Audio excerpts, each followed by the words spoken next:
Hi friends, ఎలాగున్నారు? ఇంటికి వచ్చేసానండి. ఎందుకంటే బట్టలు ఉతుక్కొని వెళ్దామని ఇంటికి వచ్చాను. తీరా వాషింగ్ మిషన్లో బట్టలు వేసాను కానీ సరుకు లేదు. కొట్టుకెళ్ళి సరుకు తీసుకొని వచ్చాను. ఈ వాషింగ్ మిషన్లో బట్టలు వేసేసాను. మనుషులు లేకపోతే ఇల్లు ఎలాగ ఉండదు చూడండి. వర్షం పడి పందికొక్కులు అన్నీ పాడు చేసేసినాయి. ఎంత ఊడ్చుకున్నాను. వాషింగ్ మిషన్లో బట్టలు వేసేసాను. ఆన్ చేసేస్తాం ఇంకా. ఇదిగో సరిపేసి ఆన్ చేసేయాలి.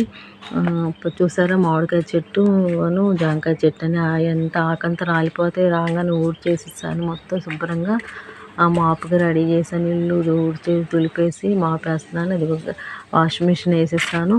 డ్రై చేశాను, ఎందుకంటే తొందరగా ఆరాలని. మళ్ళీ అవి మడత పెట్టుకుని హాస్పిటల్కి వెళ్ళాలి కదా. మరి ఎన్ని రోజులు ఉంచుతారో ఏమో తెలదా. కుట్లు తీసుకొని పంపిస్తారు అందుకని డ్రై చేసి చక్కగా ఆరేసుకున్నాను. కొన్ని మడత వేసుకుని వెళ్ళాలి కాబట్టి. ఇదిగోండి మామిడికాయలు కొన్ని పండిపోయినాయి, పైన కొయ్యాలి. హాస్పిటల్ నుంచి రాగానే కొన్ని కోసేయాలి. బైక్ ఇంట్లోనే పెట్టామండి, వర్షం వస్తే తడిసిపోయిద్దని. ఇంట్లో ఊడ్చి మాపేసుకున్నాను. అలా చదురుకున్నాను.